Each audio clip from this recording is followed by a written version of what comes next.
please direct your attention to your listening device for the show that believes there is no such thing as useless sports knowledge. This is the Benchwarmers Trivia Podcast.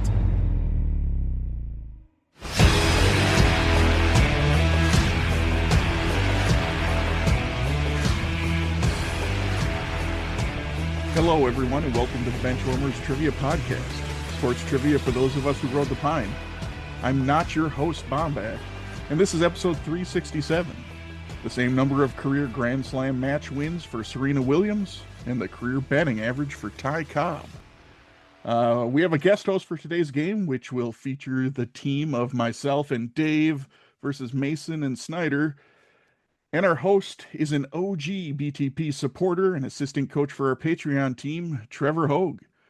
Welcome back to the bench, Trevor. Why don't you take a minute to let us know what you've been up to since your last appearance? Thanks, Bohmbach. It's been great. It's great to be back. It's been a few months, a couple months, which is didn't feel like that long, but happy to be back hosting. It's been a few times. I've hosted maybe a couple times now. This might be time 3. You might have the stats on that. I don't know, but I'm thrilled to be here. It's a great Sunday evening here, and looking forward to a wonderful night with all of you. Hopefully my questions do not play too hard. We'll find out. All right. Well, I'm doing well now that I have working AC after 3 weeks of torture. So, yeah. New AC unit, new furnace. 3 weeks. Since we're renters, we didn't have to pay for it. So, Oof. Since we rent, it had to go through an approval process of the owners who took their sweet time. But anyway, now the house is perfectly kept right at the 68 degrees that we like it to be. Perfect. So life is grand. Dave, how you doing? And you can let everyone know what our team name is going to be, and then maybe I'll share a few thoughts. Yeah, I'm doing pretty well. It's been a fun weekend. The Brewers had their Legends baseball game, which was hilariously bad. It's great when the MVP of the game, the only player to hit a home run is former Brewers pitcher Randy Wolf. Randy Wolf. Yeah. Who, let me just tell you, between him and Eric Thames, both of those dudes are yoked. They are ridiculously muscled up. It's crazy. And then the weird thing from the weekend, my little sister was in the holiday parade, the Heritage Parade here in South Milwaukee. And the single greatest thing ever, as the floats are coming by, it got dead silent at one point, and I had no idea why until I turned and looked, and I saw the Tourette's awareness float walk by, and I couldn't tell if people were just being kind or if they were waiting for something to happen. But yeah, that was my weekend. So we were living the high life here in Milwaukee. And figures too, Josh, you said yourself, you've got a new AC, you got a new furnace, and you have a new hate. And I think that goes well with our team name, which I'll kick it back to you. I know you said you want to expound upon it, but I feel it's better if you give the team name. All right. Well, we had real faint hopes that a certain, he likes to consider himself the GOAT, but never will I ever allow him to have that title, especially now. We had a small hope that he would come and play for the Timberwolves and fill our vacancy at power forward. But alas, no, he had to decide to go to the Eastern Conference because he's chicken and he doesn't think he can win the West and make the finals because he's a chicken. So he decided to go and team up with people over there in Philly. FTG, that's what he is now. Absolutely. Free throw guy? Sure. You go with that. That's it was a new addition. Never did I think it was going to be an addition to my Rolodex, but he got there, and I hope maybe his ankles give out preseason, and then maybe the rest of their team too. I'm so sorry, Snyder. I'm much restraint in this. I appreciate it. If you're gonna let loose, man. No, this is a family-friendly one. I can't go too crazy. But as much as I'd like to say I'm not, I certainly am, because our team name is La Bitter. Wow. Yeah. Oh, hey, with that, Mason and Snyder, let us know how you guys are doing. What's your team name going to be? Start with we'll let Josh go first. Well, I was very happy. My team there was a long wait after drafting LeBaron Philon to maybe help lure his namesake-ish, team person over to the Sixers. We finally signed a guy who, he won a few championships in the past couple of years, and really excited to have him on the team. I'm talking about Contavious Caldwell-Pope. I mean, can you believe it? We got him. Well, in all fairness, you said a couple of championships in the past few years. That's not LeBron. So, but all seriousness, the challenge is going to be living up to expectations here. Obviously, with such a star-studded core and all the cameras and all that will be on the Philadelphia 76ers. I'm just going to enjoy the ride, man. But clearly, Bohmbach has joined Hater Nation. We're just focusing on our jobs here over on our team. We don't subscribe to any of that. And we work in educational institutions. We're here for the kids. It's all about the kids, right, Mason? Yeah, sure. Yeah, we'll get to that in a moment. If LeBron really wanted to challenge, he should have joined the Pelicans. That would have been a real challenge. Because it's not good. There's nothing left. Anyway. But yeah, I'm doing okay. I'm very sunburnt after yesterday, so I'm recovering from that. But it's Louisiana. I was expecting it to happen at some point. And as of the day we're recording, because it's still July, I'm going back to school sooner than I should, because next week, which leads into our team name. By the time this episode comes out, I've already been in school a couple weeks, so yeah. But our team name, not very original, but we can put a little flair on it, is Back to School, but I'm going to say it a little bit differently because I'm reminded of Billy Madison here. So actually our team name is Back to School, Back to School. That was a very bad impersonation, but there it is. Pretty good. No, that was solid. Yeah. Do I have to say it that way every time, or You want to? You don't have to. Okay, I'll try. Oh, by the way, Trevor, you are qualifying for a host smoking jacket as of this episode, because this is your 5th hosting. Oh, So Hot damn. I'll be looking for that in the mail coming soon. don't worry. Don't look at your mail. Everybody's been waiting. It's actually what do you call it? An NFC. What is it? Non-fungible token. NFT. NFT. Yeah, we're gonna send you an NFT FTG. NFTG. OG NFTG. smoking jacket. TH. Wow, that's too many initialisms. I don't like all the initialisms. Yeah. Yeah, too many. All right, hey, with that, let's kick it over to Benchwarmer Emeritus Dan for the rules.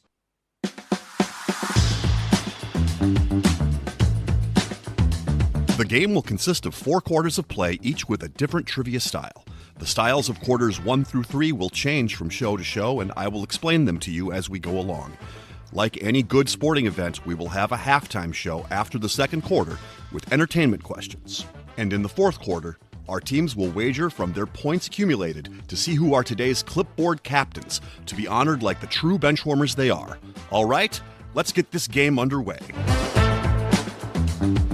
All right, Trevor, since you are the host, it is your time to take over. All right, I'm looking forward to doing this. This is always a lot of fun. Today's first quarter will be the missing link. The missing link. This quarter will consist of 5 questions with theme-linked answers. The teams will attempt to answer the questions and guess the theme. Each question is worth 20 points. A correct guess to the theme before the 5th question will earn the first team 100 points. The other team can still earn 50 points with a correct theme guess. If neither team has identified the correct theme before the 5th question, both teams can still earn 50 points with a correct theme guess. Let's get right into it. Let's just throw you into the deep end. So I will say at the outset of this that for the answer, I will accept. There is a more general answer that I will accept, but there is a more specific answer. And if you give the more specific answer, you will be awarded a 5-point bonus. Bonus points. Bonus points on question one? What is Yes. Chaos. It's my 5th time hosting. I'm doing whatever I want. We're getting crazy. All right. Question number 1. At the 2028 Summer Olympics in LA, obstacle course racing, a la Ninja Warrior, will be making its Olympic debut, replacing equestrian as a part of what event? We'll check in. All right. So Lebitter is checked in. So back to school. You can talk it out. Oof. Well, we have some athlons. Right. It's the question of which one. I mean, my first thought was pentathlon, but I don't have anything strong on that.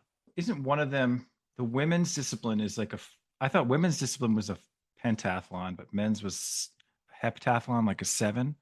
That was cross discipline, and decathlon's much more track and field focused. Yeah. Right?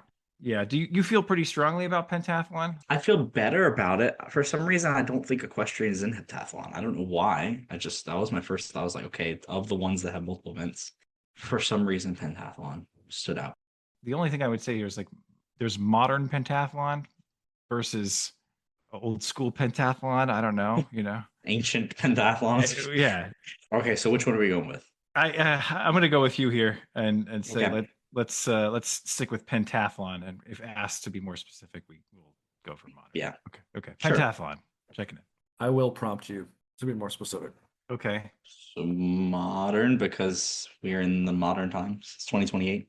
There you go. Can't be ancient. It's 2028. I do like postmodern pentathlon, which involves like abstract art. Can I get futurist pentathlon, please? Yes. We're going with modern. Abstract pentathlon. Oh my God. Beautiful. Did you check in? We checked in with modern pentathlon. Yeah. Do we have to be more specific? That will suffice. Okay. All right. So back to school is checked in with modern pentathlon. Lebitter, what did you say? Yeah, we said the same thing. I think Josh and I were talking about it. And now that I think about it too, I think there's like a laser tag portion in this event. So that would really make it modern.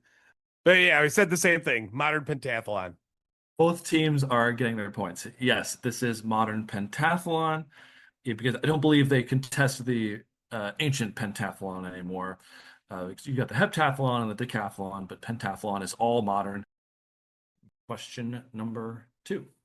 In 1954, this Texas A&M's coach 10-day preseason training camp in the Junction, Texas heat was so grueling that day by day players quit the team until only about 35 of the roughly 100 who started were left. In 1958, he returned to coach at his alma mater, where he stayed for the rest of his career through 1982. Who is he? We'll check in. Okay, back to school is checked in, so Lebitter can talk this one out. Josh, is this just the legendary Herman Twoadays? Is that who this is? I don't think so. I think Okay. I think this might be Bear Bryant. Oh, okay. I know that person.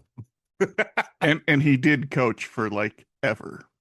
And he coached at Alabama there for, forever in a week. Say no more. All right, we're going to check in with Paul Bear Bryant. Okay, Lebitter checking in with Paul Bear Bryant, and then back to school. What did you say?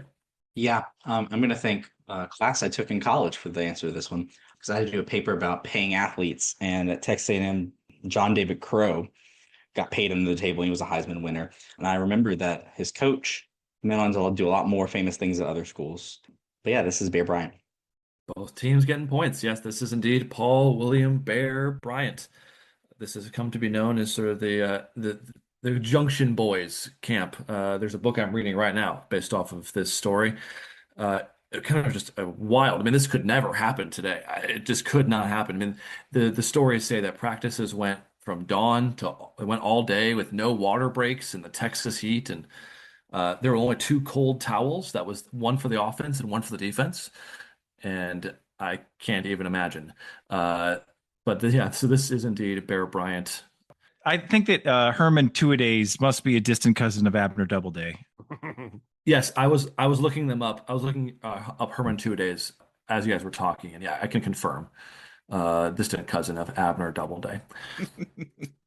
So far, your theme-linked answers are Modern Pentathlon and Bear Bryant. On to question number 3. Also considered one of the best punt kick blockers in NFL history, what Hall of Fame linebacker suited up for all 3 of the Raiders' Super Bowl victories? The award for the best defensive end in college football is named after him. We're going to check it. Okay, back to school is checked in. So Lebitter, you can talk it out. Okay. Hold on. If you're saying that the 1990, Well, in the 90s, I don't know if it was 1990, but it could have been. you forget, Josh. I can go through lists here. Okay. Right? All right. So say it's 1990. Is there a linebacker from the Raiders? Yes, that would make it Ted Hendricks. All right. Yeah. Okay. Yeah. Ted Hendricks. Yeah, because we knew he had to have played from the 70s to the early 80s if he was on all 3 Super Bowl teams, because they won in the 83 season was their last one. So he would have had to have been on the team still then. Yeah, which would put him eligible, not, I don't know how long after that he played, but he would have been eligible right around the 90s. I knew I recognized this name because Hendricks played with the Packers too. Well, all right. I should have gotten that a lot sooner. But this is check it in. All right. We'll check it in. Ted Hendricks. All right. Lebitter checking in with Ted Hendricks. And then back to school. What did you come up with? Yeah, it took me a moment to get there. I also thank video game knowledge for this because I remember like the legendary teams or whatever that he was on there because he was very good for a long time. But yeah, this is Ted Hendricks. Once again, both teams getting points. Yes, this is indeed Ted Hendricks, nicknamed the Mad Stork, or what I prefer, kick him in the head, Ted. I don't know of a time he kicked someone in the head, but given 1970s and 80s football, I wouldn't put it past him to have kicked somebody in the head. Shockingly, if you look at Ted Hendricks, you would never know this, but he is the first Guatemalan-born player in the NFL. He looks not at all Guatemalan, but he was. So far, our theme-linked answers are Modern Pentathlon, Bear Bryant, and Ted Hendricks. All right, we can move on to question number 4. What star of the 1998 Little League World Series championship team from Toms River, New Jersey, won the 2015 Home Run Derby in Cincinnati while a member of the Reds? We'll check in. All right, Lebitter has checked in. So now we can have back to school. Talk it out. We've been trying to figure out a theme because I remember this right away. Yeah, it was a big deal when he won for his for the Reds. But yeah, I remember this being Todd Frazier. I don't know what that does for theme, but I can't see it being anybody else for the Reds around that time. So yeah, we'll just check in with Todd Frazier. All right. Lebitter, what did you say? This was actually quite a memorable home run derby. This is the first year that they brought in the elimination bracket and the timed rounds. And Todd Frazier beat the rookie sensation Jock Peterson right there. I believe beating him by one run, I think, or like 1 or 2 runs. It was a really close one. It was a good game or event. I don't know, whatever you want to call it. Competition. Yeah. But we said the same thing. Todd Frazier. Both teams getting points. Yes, this is indeed Todd Frazier. I love these sort of stories of a guy who makes his way from who's the star in Little League and works his all the way up. Because sometimes I wonder, like, what happens to these guys? You got for every Danny Almonte, you got some Todd Fraziers out there, I guess. But God, how'd you feel being a kid in 1998 named Todd? Yeah, probably not too many Todds today. Old names are coming back. Todd is not one of them. Yeah. So I was gonna say some old names are coming back, but some just never will. I don't know if Todd is that old of a name, but it's definitely not a modern, like it's not a current name. It's not a modern pentathlon kind of name. Yeah, correct. But I went to school with some Todds, and not just the proverbial Todds, actual people named Todd. All I can think of is Frank Caliendo as Mel Kiper, just saying Todd. Just the proverbial Todds. I love it. The theme-linked answers thus far are Modern Pentathlon, Bear Bryant, Ted Hendricks, and Todd Frazier. All right, we're ready to move on to question 5. Tiger Woods' win in 1997 and Jack Nicklaus's win in 1965 hold the top 2 spots in largest margin of victory at the Masters. Who is third, having won by 8 strokes in 1976? Everybody would have loved to see him complete the career Grand Slam, but he could never capture a British Open title. We'll check in. Okay, LeBitter has checked in, so back to school. All yours to talk out.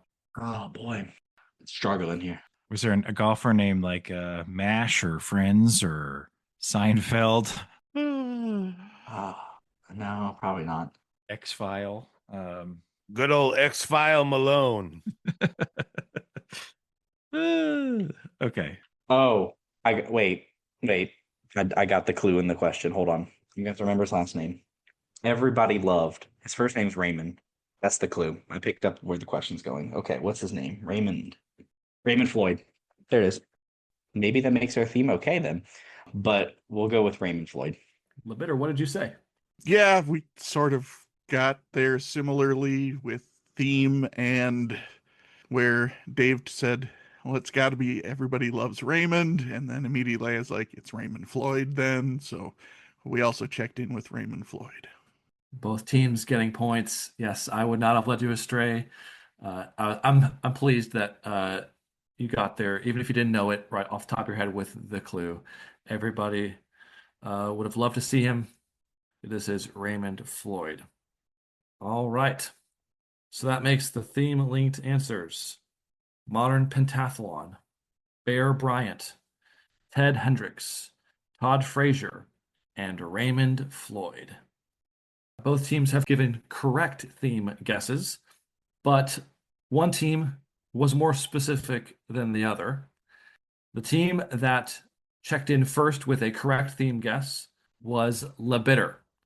So, LeBitter, please enlighten us on what your theme link was, how you got to it, all that. Yeah, so it was very confusing for the first few because it was like Modern Pentathlon, Bear Bryant, Ted Hendricks is like, what is this? But when we had Todd Frazier as the 4th, Dave said Kelsey Grammer rolls, and I said, nope, hold on. And I said Modern Family, The Bear, Ted Lasso, and Frazier. They are all Emmy Award-winning, quote, comedies, because there's nothing really funny about The Bear. No. But yeah, so that's what, and then that helped us get to Everybody Loves Raymond Floyd. So that's what we checked in with, was Emmy Award-winning comedies, in quotes. Back to school had a more general but correct answer of Emmy Award-winning shows, particularly. But the Emmy Award-winning aspect of the comedy part is the most specific you can get. Josh, you asking if the non-award-winning TV show of Ted ever won the best comedy. That's Great. At first that was throwing me off. I was like, Ted hasn't won. And then it was like, oh wait, Ted Lasso. Never mind, we're good. I was like, are these just bears? I was like, there's Bear Bryant, Ted's a bear. I'm like, what's modern bear? I don't know. Well, it still works for Modern Family. There's a couple bears on there, right? No. With Cam. Yeah. That concludes quarter number 1.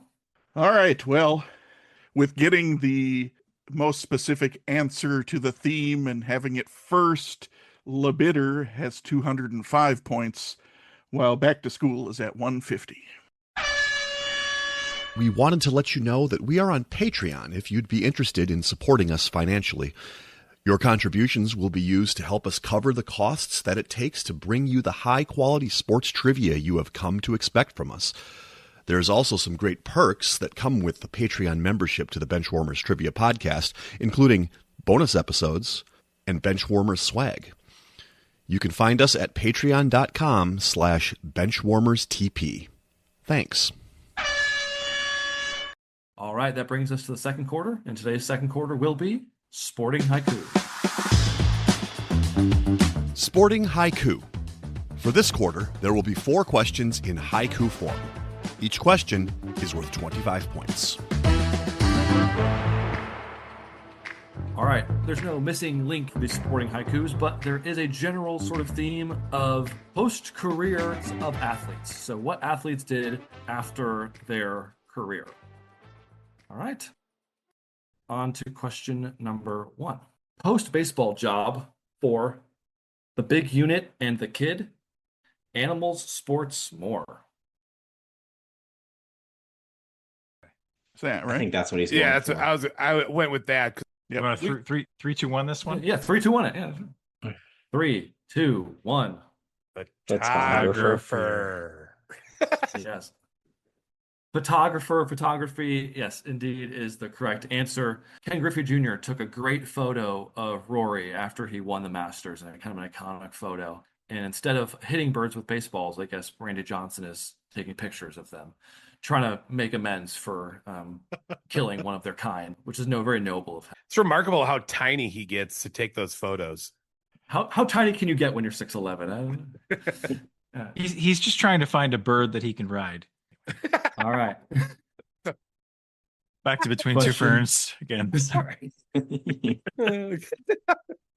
All right. Question number 2. Rhodes Scholar Safety traded ball for a scalpel. Neurosurgery. All right. We can check in. Okay, then Little Bitter's checked in. So now back to school. We can talk it out. I can appreciate Snyder for giving me prompts on the first and last name. First name starts with M, and the last name is a family that has a few players. And somehow they got me enough to remember his name. Yeah, this is Myron Roll. I don't know how you got that from that, but yeah, remembered him Yeah. retiring after a year or two or something like that in order to go to medical school. Okay. Back to school checked in with Myron Roll. And so, Libitter, what did you say? We're checking in with Dr. Myron Roll. Oh, yeah. Put some respect on his name. Don't give him an will extra award- 5 points. I'll give him an extra 10 points for that. Oh, Is this whose line is it anyway? now we're getting a bitter over here. That's my goal. Both teams Libitter by the end of this. No, both teams correct. Yes, Myron Roll, just a remarkable human being on a number of fronts. But he is a pediatric neurosurgeon in Orlando. Must be nice to have the ability to both play football, at least at an NFL level for some amount of time, and also be brilliant enough to be a neurosurgeon. I mean, that feels like it's you have won the lottery in terms of genes for athletics and academics. He was pretty smart to maybe not have a long, lengthy NFL career to keep those smarts intact for being a neurosurgeon. And from what I think I read, I think that was his plan the whole time. Was like he wants to be a neurosurgeon. So yeah, I'm gonna get out. I'm gonna make some money and get out. Say I played in the NFL, and then be able to. Well, it probably helped that you played most of your career with the Tennessee Titans. He was just a role player. Oh, Ba-doom. All right, that's it. Good night, everybody. Drum roll. At least you didn't follow that up with riding an ostrich or whatever. On to question number 3. Bills QB 60s, New York representative, VP nominee. Yeah, we'll check it. All right. We got a quick check-in from back to school. Libitter, will it be a quick check-in for you? Oh, God, what is his name? Jack Kemp. George Bush's guy, right? HW. No, because he didn't actually serve. Oh no. He was under his cabinet initially, but then he ran with Bob Dole later on, I think. That sounds right. So yeah, check in, Jack Kemp. Okay, Libitter checking with Jack Kemp. Back to school, you checked in so fast. You must have known this cold. We both had it at the same time. Yep. Yeah, it is Jack Kemp. It is indeed Jack Kemp, yes. And flavor text that was already mentioned. Yeah, he ran with Bob Dole in the 1996 election, losing to Clinton Gore, obviously. Yep, he played for the Bills for the most amount of time. He played for the Chargers before that as well. Yes, that is indeed Jack Kemp. All right. Finally, we are on to question number 4. Sixth man for the Bucks, owned 450 restaurants, Wendy's and Chili's. Okay, yeah, we could check in. All right, sweet. I thought that may be the case for this question. All right, Lebitter has checked in, and so we can have back to school talk it out. Man, this is a name I don't totally have. So by sixth man, like we don't have a time. It says owned. I don't need this. We don't have a time frame. For No, this. he played for the Bucks, and I don't think he won Sixth Man of the Year. This is probably, I feel like That's why I was seeing the before. He might have. He might have. He played on some teams, I think, in like the 70s into 80s, maybe early 90s.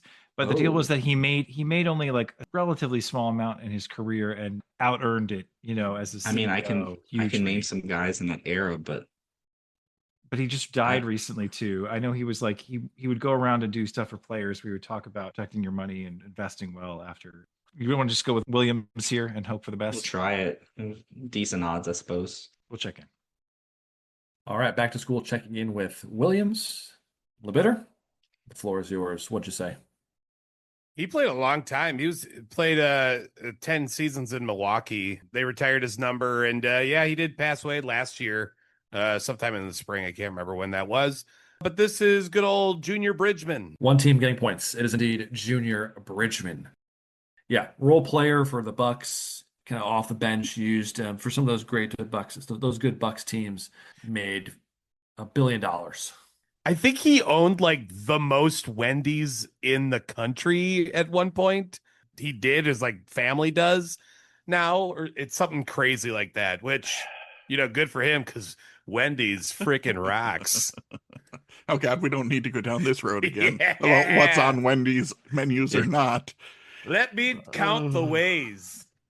I don't know how broad the Bridgman's ice cream places go within the country. I know they did exist in the upper Midwest, but I thought that's a terrible miss for him not to get a Bridgman's franchise and sell some ice cream too. But apparently he didn't. Yeah. I mean, there's lots of money in Wendy's and Chili's, so I guess they're still around where I don't think Bridgman's are anymore. He was probably like the main piece of that cream trade that what people would know him for outside of Milwaukee. See, I heard you say cream because I'm thinking of ice cream. Yeah, Ice that's what I heard, too. cream? Oh, damn it. We could have had that. Ice cream. That could have been a franchise opportunity right there. There's a pre and post game idea. Ice cream. You're saying that Milwaukee traded Kareem to be Cream City? Like that's how it happened? Yeah, that's exactly right, Josh. Yes. And that's what Tony Romo drank too much of last week, and that's why. Only in Wisconsin do you get an OWI, and it's like, oh, we'll pay a couple $100 and you're fine. Yeah. You only really get in trouble after your fifth offense.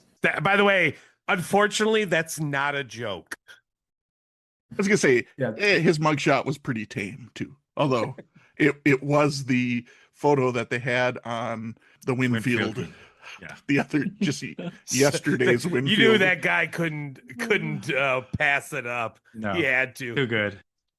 All right, so yeah, that was indeed Junior Bridgman. Incredible story of a guy who didn't make a lot of money, relatively speaking, obviously, as an NBA player, but was an awesome entrepreneur. All right. So can we get a score update? Yeah, after quarter two, back to school is at 225 and Lebitter is at 305. And that brings us to halftime. It is now time for the halftime show. There will be 3 entertainment questions, with each question worth 25 points. Today's halftime is brought to you by a series of sports movies that are not good, but I loved them as a kid. I watched almost all of these that I think came out. Some of them weren't even in theaters. They were just direct to video. This is the Air Bud movie franchise. Oh boy. This is the Air Bud halftime. Oh boy. Dave, I hope you've seen some of these because I've seen them all, and how many of them are going to have to do with sports? I've seen zero seconds Same. of any of them. There's nothing in the rule book that says a dog can't play basketball. That's the only clip I've ever seen of that movie. So I that's really am the fun. Mason of my team for this halftime. Welcome aboard, buddy. We're both Masons of our team. 2 Masons, 1 team. All right. Oh God, it's gonna be me. I will say, I have tried to craft these questions so that they do not necessarily require knowledge of the movie. There are pieces of the question that you could piece together an answer without specific knowledge about the wonderful cinematic world of Air Bud. All that being said, let's get into question number 1. In the second installment of the Air Bud movie franchise, Air Bud Golden Receiver, Buddy the dog picks off a pass from what Seahawks quarterback? No doubt it was this interception that caused him to leave Seattle the following season and sign with Kansas City to end his career. All right, we're going to check in. Okay, so the people who don't know these Air Bud movies at all are checked in first. So Lebitter, you can talk it out. Does it have to be? Isn't it? It's got to I be don't- Dave Craig, doesn't it? I mean, when did this come out? Early 90s? Late 90s. Late 90s? Yeah. I thought it was Warren Moon. Oh. And I thought that might make sense for later than early 90s. And I think Was he they were in that- trying to throw a ball to Joey Galloway, which makes it even funnier. Oh, it makes more sense that Warren Moon would be in a movie. Whoa, we got name talent Dave Craig? All right. Yeah. I know, Yeah. I love it. Yours makes more sense. I've seen these movies once. So I think I'm gonna it's trust Warren you. Moon. I think both of those quarterbacks have played for those two teams. All right, we'll check in Warren Moon. Okay, Lebitter has checked in with Warren Moon.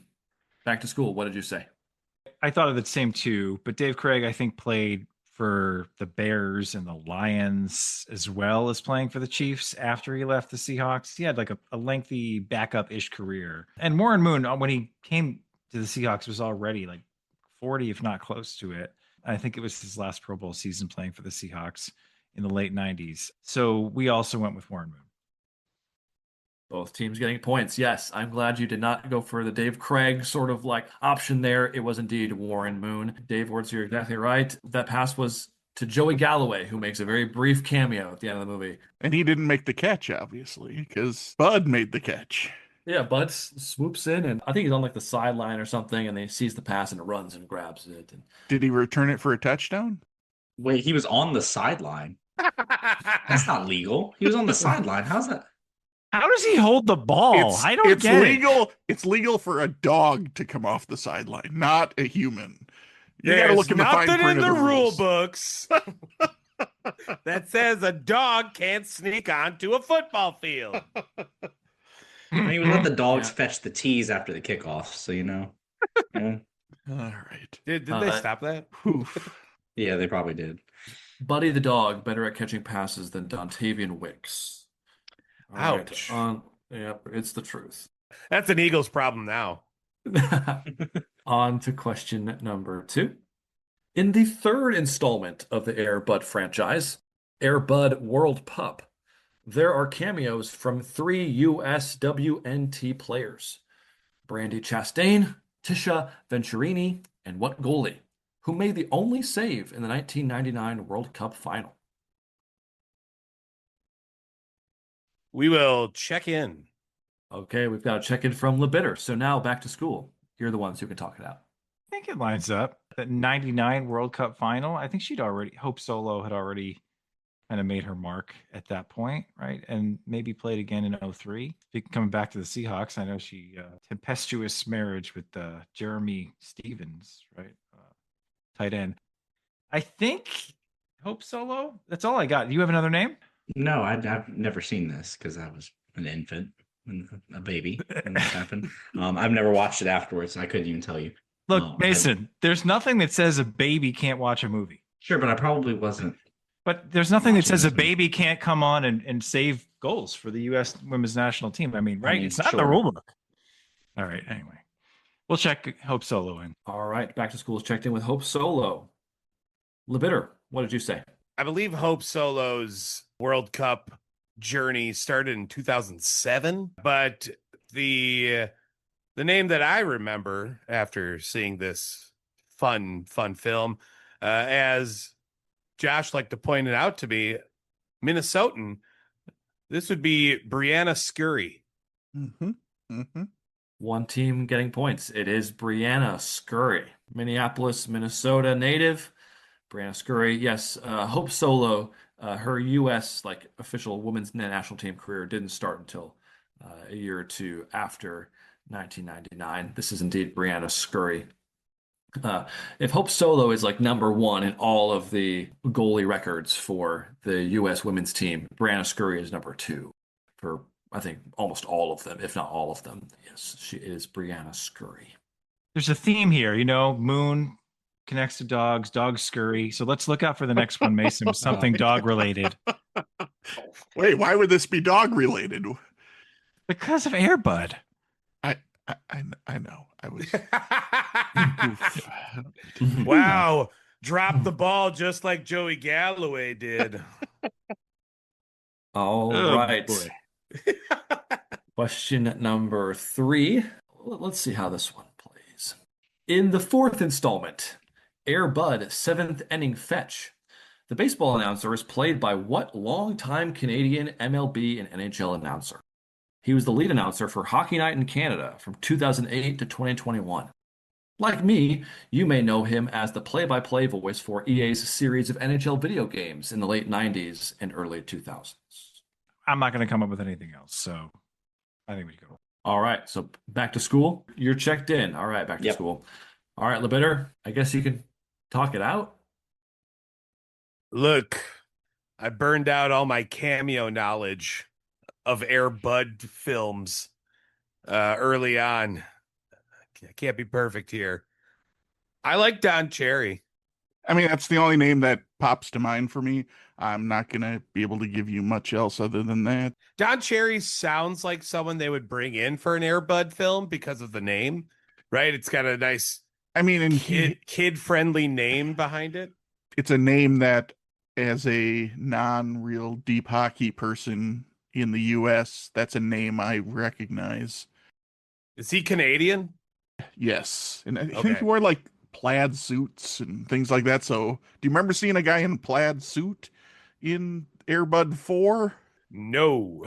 No, I did not. All right. Well, let's just go with it. And if we don't get it right, we don't get it right. So, yeah. All right, we're going to check in with Don Cherry. All right, LeBitter is checked in with Don Cherry.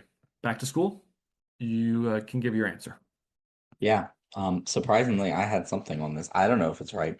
The only thing that I had any connection with is Hockey Night in Canada, and I don't know why that I knew that this guy is associated with it. Said Don Cherry as well. I don't know if it's right. Hockey Night in Canada, for some reason, I feel like on this podcast we've mentioned it before.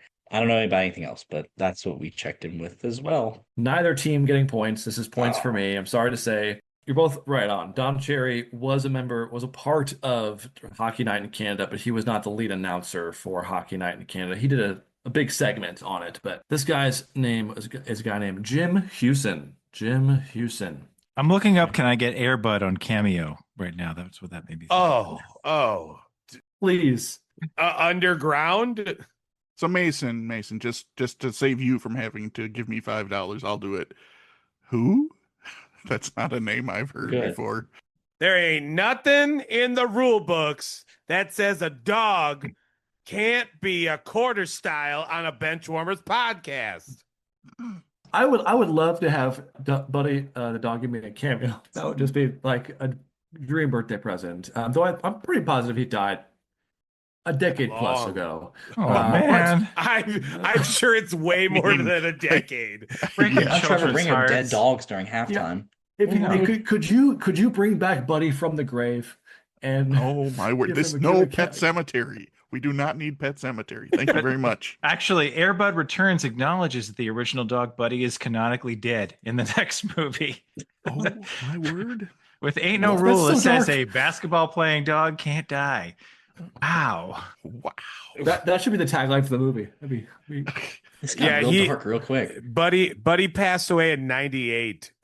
This podcast does not kill animals in the same way that it has the track record of. But people. Remember, it's an extended cinematic universe. So Just like in the MCU, Airbud being dead doesn't mean Airbud has to stay dead. Multiverses. Airbud returns. It's right there in the title. It's not that hard. Oh boy. You want a score update for after halftime? Should we get moving on past this? Airbud Endgame. All right. This is it. All right. Oh, God. Well, Writing that after down. halftime, we have the following scores. Back to School's at 250, and LeBitter is at 355. That was pawful. Oof. That's good. That's good. That was actually worse than Role Player. That brings us to the third quarter. Today's third quarter will be pre and post game. Pre and post game. For this quarter, there will be 4 before and after style questions. For example, if I asked, what all-time leader in receptions for the Indianapolis Colts was a Notre Dame safety drafted by the Minnesota Vikings, the answer would be Marvin Harrison Smith. Each question is worth 25 points. The order of these quarters is a credit to one Eric Walling, who suggested I flip 1 and 3. That explains it. Walling suggested that we do missing link in the first quarter. Now it makes sense. All right. Yeah, because Thanks, Wally. does he actually know how it works? I thought we were still confused on how it works. He just randomly throws out guesses right away after one clue, just in case. So there's been a quarter number 1 in our missing link. We had Emmy Award winning comedies, and I want to sort of keep a general entertainment theme going with quarter number 3 here. And so this pre and post game will be a little bit different in that it will be a pre and post game of 1980s number 1 songs and athlete mashups. Okay. So each answer will be an athlete and a number 1 Billboard number 1 song from the 1980s. The athlete could come first, or the song could come first. It could go either way. This is the style Mason has been waiting his whole life for. This is beautiful. I love this. This is Yes. right in the wheelhouse. I'll take it. The 1980s, I was not alive for, but it is my favorite decade of music, and it's not really close. If you had to live through it, you would have realized it's not as good as they say. Yeah, that's probably true. There's the I didn't have to experience it in the moment, that part of it. All right. But anyway, that is the quarter style for today. Let's get on with it. Question number 1. Journeyman NBA guard who played for 8 teams between 2005 to 2018. A Maryland native and Georgia Tech alum, he probably never had a chili dog at the Tasty Freeze. Oh, I got it. Okay. Yeah, I got it too. We can check in. All right, back to school's checking in. LeBitter, you can talk it out. Okay. Probably never had a chili dog. It's that's Cougar Mellencamp. Oh, Jack and Diane, right? Yeah, okay. NBA Journeyman guard. guard. Last name might be Jack. Jack is oh, Jarrett Jack. Yeah, so that would make it Jarrett, Jack, and Diane. Yep. I I like it. hate that song. Sorry. All right, so you're checking in? Yes. All right. So we have LeBitter checked in with Jarrett, Jack, and Diane.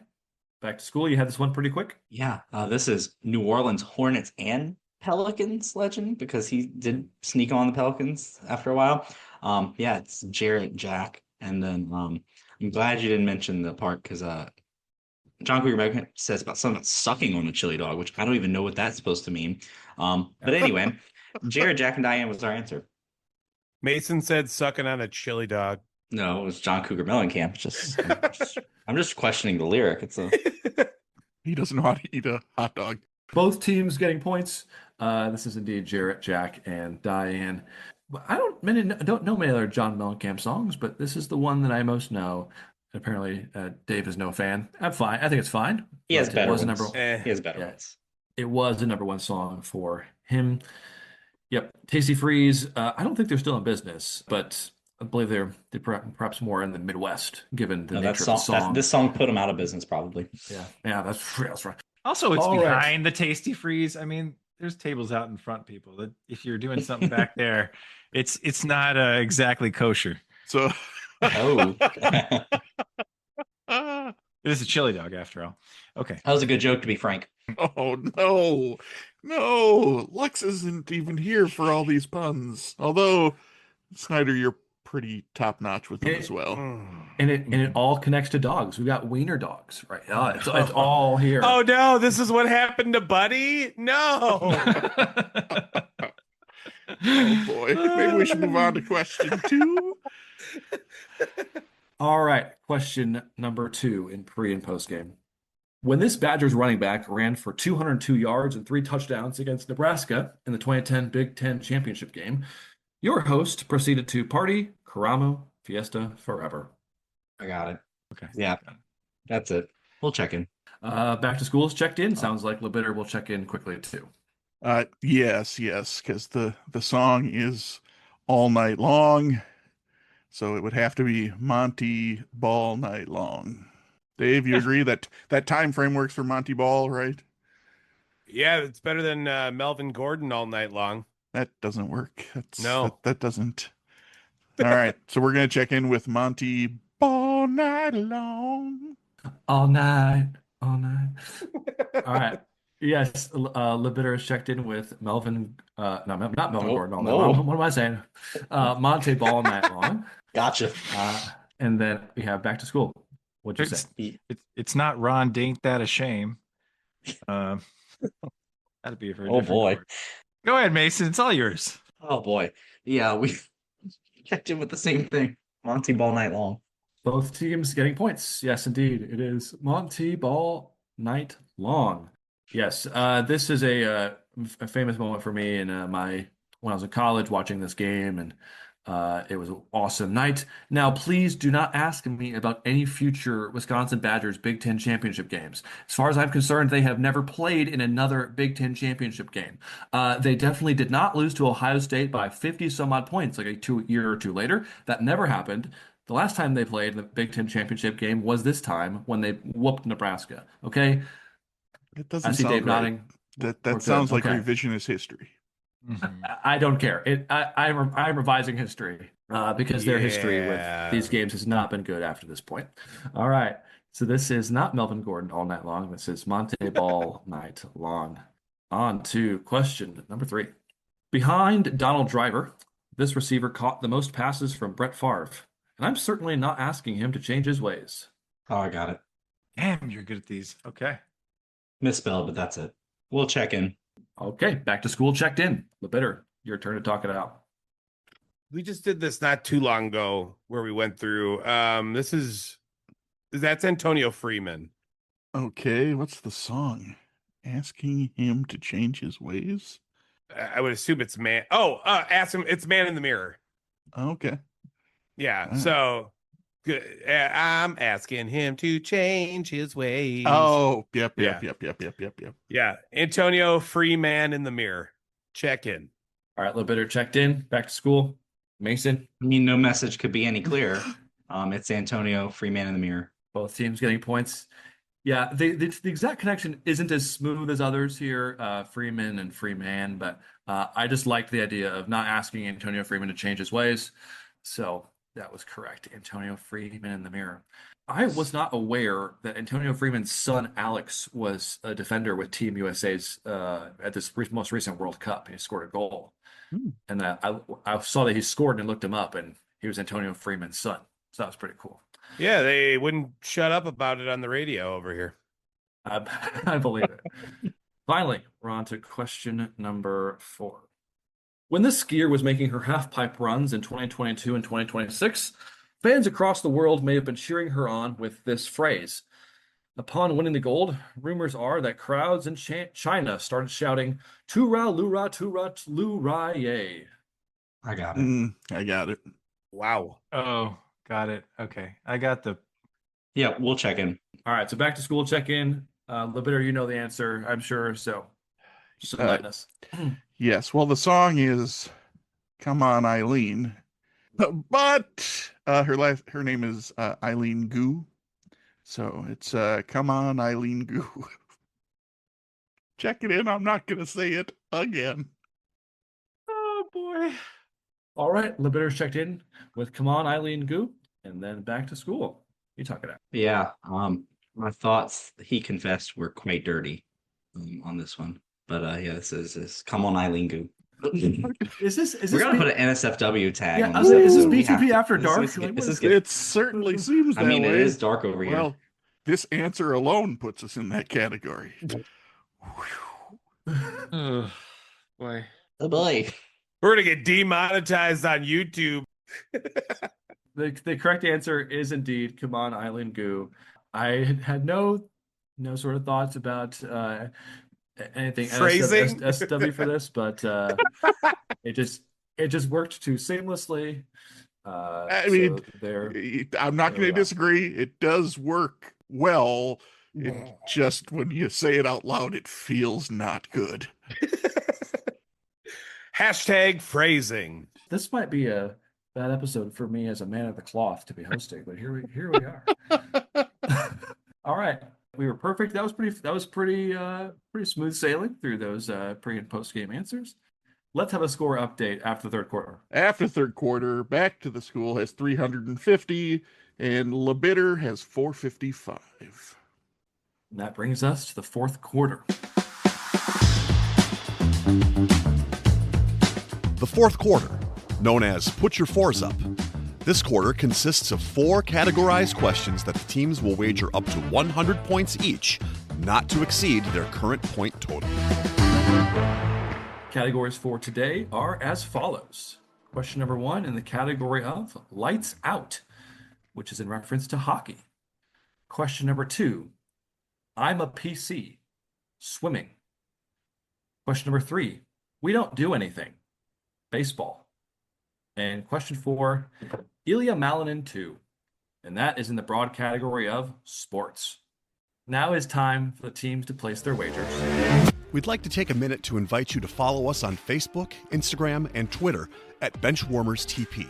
We also have a Facebook group for fans of the show called The Bench.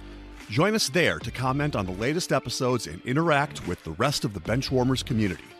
If you would be able to rate us on iTunes, Stitcher, or any other podcast app, we'd greatly appreciate the support so that other people may find this podcast.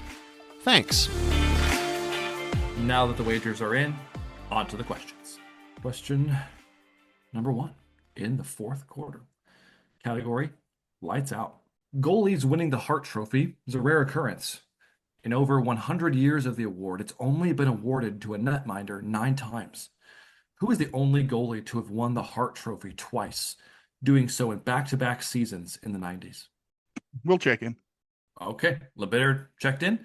And it sounds like back to school is very nearly there too. So Yeah, so I remember because I was trying to come up with, as Josh always says, how do you get answers is by doing research for questions for the show. And I'm pretty sure that there were like 5 netminders that have won. No, that's not right because only one's done it twice. Well, it was since some certain point. Whatever. Cut this out, Ede. Anyway, I'm pretty sure it's Dominic Hasek. We're going to go with that. all right, so back to school checked in with Dominic Hasek, and then LeBitter. What'd you say? Yep. The nominator, Dominic Hasek. Both teams getting points. Yes, indeed, it is Dominic Hasek. Absolutely dominant. I mean, to do it back-to-back seasons for a goalie is just absolutely, obviously incredible.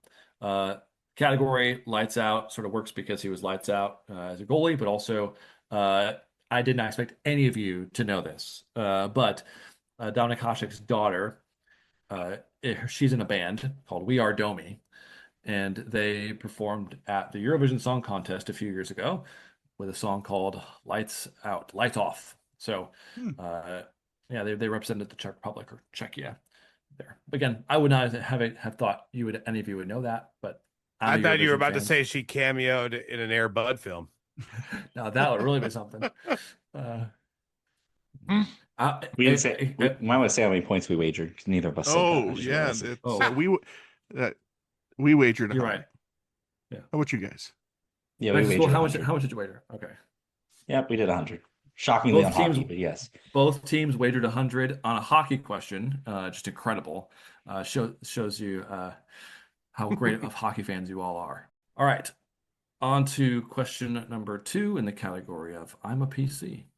3 Olympic golds, 12 world championship golds, world record holder in 4 events, including the 200-meter butterfly set a few weeks ago, all before the age of 20.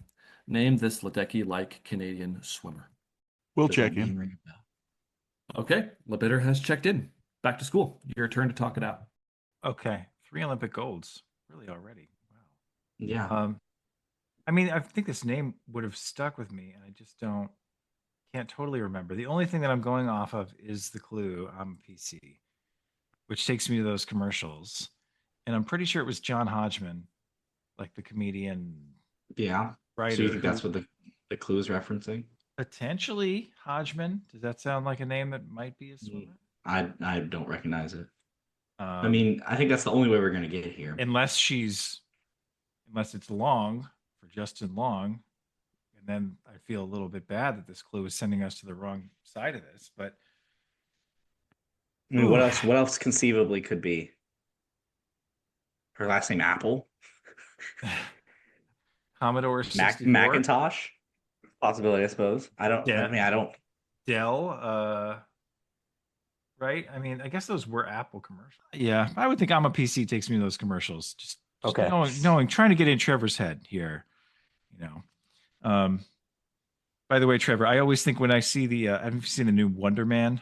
You know that show. You know how the director Von Kovac is always like, Trevor, I want you to play this part for me, Trevor. So I'm trying to get in Trevor's head, and I think maybe John Hodgman is the way to go. So I'm going to go. Okay. You want to say Hodgman? And Sure, I don't have anything better, so I'm fine with that. okay. All right, so Yeah. back to school checked in with Hodgman. How many And points? how many points do we do? 100. 100 points. All right, Lebitter, what did you say and how many points did you wager? Yeah, you're skirting all around it. The I'm a They said PC. It's about whose commercial it was. It was an Apple commercial, but specifically Justin Long was a Mac. The correct answer is Summer Macintosh for 100 points. One team getting their points. It is indeed Summer Macintosh. Yeah, Summer Macintosh, interesting, incredible. I mean, obviously you can see her accolades there. She is incredible. That 200-meter butterfly world record she just set was the longest standing world record in women's swimming up until that point. And so she's just phenomenal. She's as dominant in her events as Katie Ledecky is in hers, really. No need for a score update. And then let's move on to question 3 in We Don't Do Anything category of baseball. This one's a bit of a long one, but hear me out. At the conclusion of the 2025 MLB season, the Toronto Blue Jays held an all-time record of 3,855 and 3,856, playing nearly perfectly 500 ball in their history. Amazingly, this was not good enough for the mediocrity crown, as there was a different team that finished 2025 with the exact same number of wins as losses, 10,910. The last 3 decades have brought that winning percentage down quite a bit. Name that team. We'll check in. Okay, Lebitter has checked in, which means back to school. You can talk this one out. So I mean, this has to be an old team for this to be that many losses and wins, granted. Right. So I So mean, it's we're gotta- over 100 and something years, right? So we're looking at this is a team that's been around since the dead ball era. Right. Since the 19th century, for sure. Right. So that Yeah. that eliminates us down to, I don't know what, 7 or 8 teams that have been around since before 1900.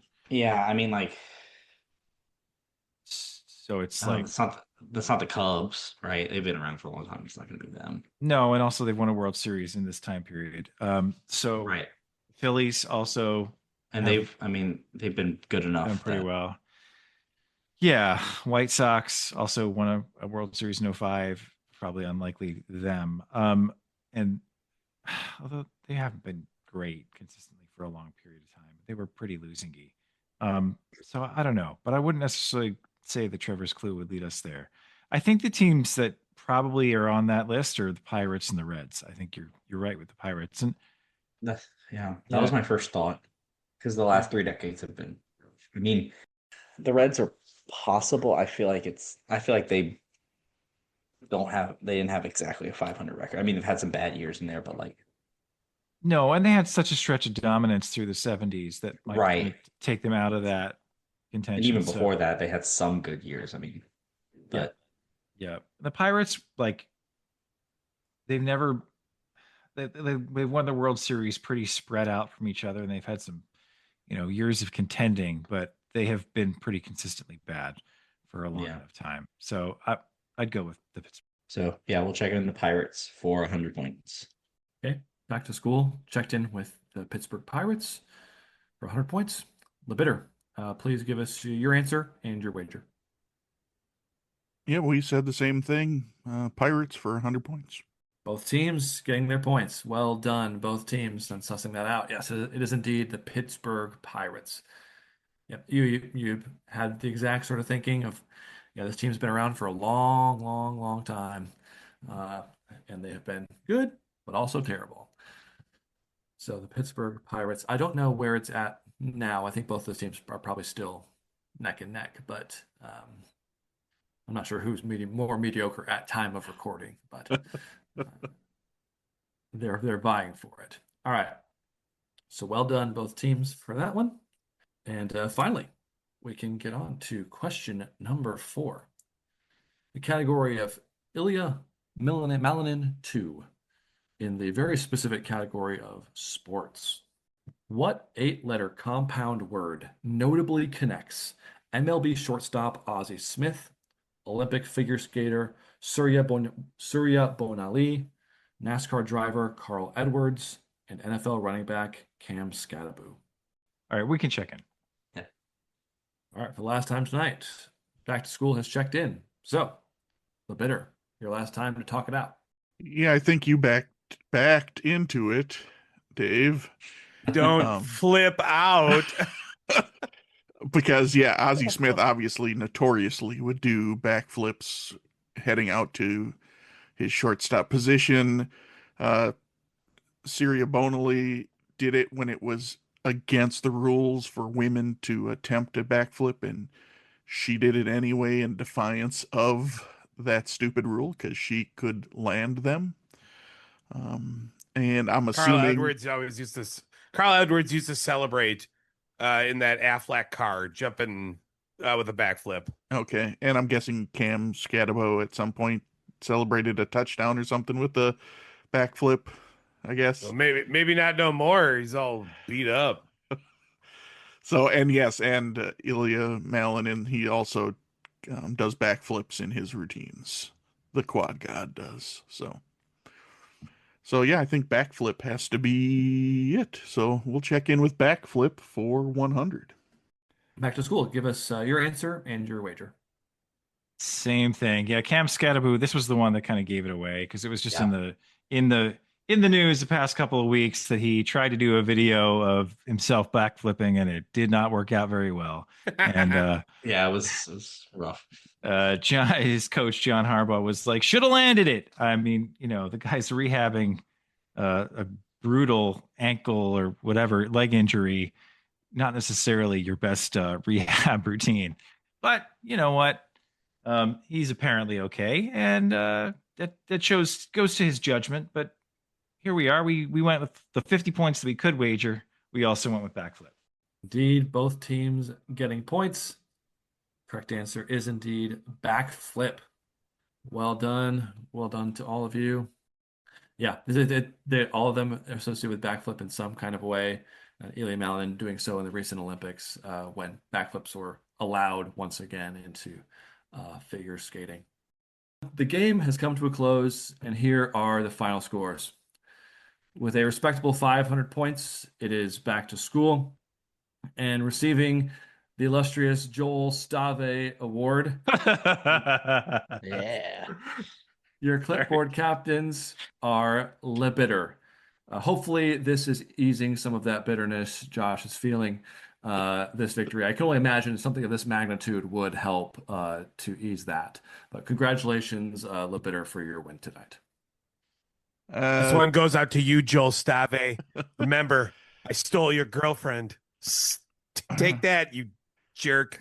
It eases it for the rest of tonight. Tomorrow, I can't say it'll be the same.